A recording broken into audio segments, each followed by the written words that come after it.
சீராப்புராணம். கதீஜா கனவு கண்ட படலம்.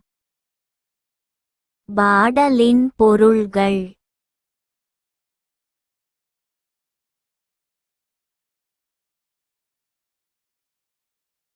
அது மட்டுமல்லாமல் அங்கு புன்னை மரங்களில் முத்துக் கூட்டங்களைப் போல வரிசையாக மலர் அரும்புகள் ஒரு பக்கம் இருந்தன.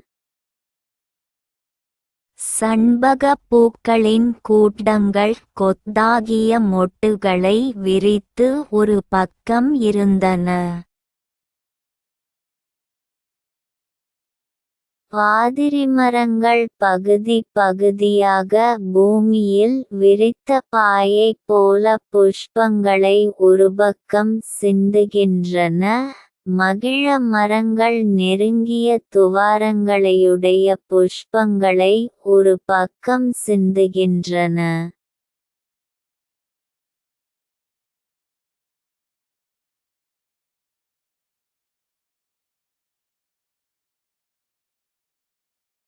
அது மட்டுமல்லாமல் முட்களையுடைய இலைகளைக் கொண்ட வெள்ளிய மடல்கள் மலர்ந்து மணம் வீசுகின்ற தாழை மரங்கள் ஒரு பக்கம் இருந்தன. மிகுதியாக மெல்லிய கனிகளைச் சிந்துகின்ற முட்களையுடைய பேரீத்த மரங்கள் தங்களது குறுகிய கழுத்துக்களை ஒரு பக்கம் அசைக்கின்றன. கமுக மரங்கள் வெள்ளிப்பிடியினையுடைய வெண்ணிறத்தைக் கொண்ட சாமரங்கள் விரித்தது போன்ற பாளைகளை விரித்து தங்களது கழுத்துக்களை ஒரு பக்கம் அசைக்கின்றன.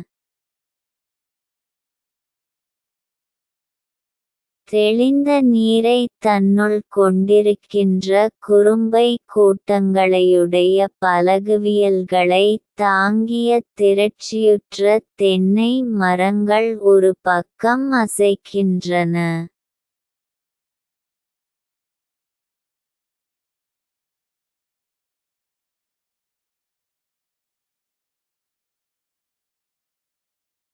அது மட்டுமல்லாமல் நெல்லிமரங்கள் பரிசுத்தமான திரட்சியையுடைய பளிங்குக் கற்கள் போன்ற கனிகளை ஒரு பக்கம் சிந்துகின்றன. நாவல் மரங்கள் காய்ந்த கிரணங்களையுடைய நீலரத்தினத்தை போன்ற கரிய கனிகளை ஒரு பக்கம் சிந்துகின்றன. உயர்ந்த தேமா மரங்கள் தங்களது சிவந்த இனிமையான கனிகளைச் ஒரு பக்கம் சிந்துகின்றன. சாய்ந்த பணர்களையுடைய கொழுவிஞ்சி மரங்களின் கனிகள் சிவந்த பொன்னைப் போல ஒரு பக்கம் சிந்துகின்றன.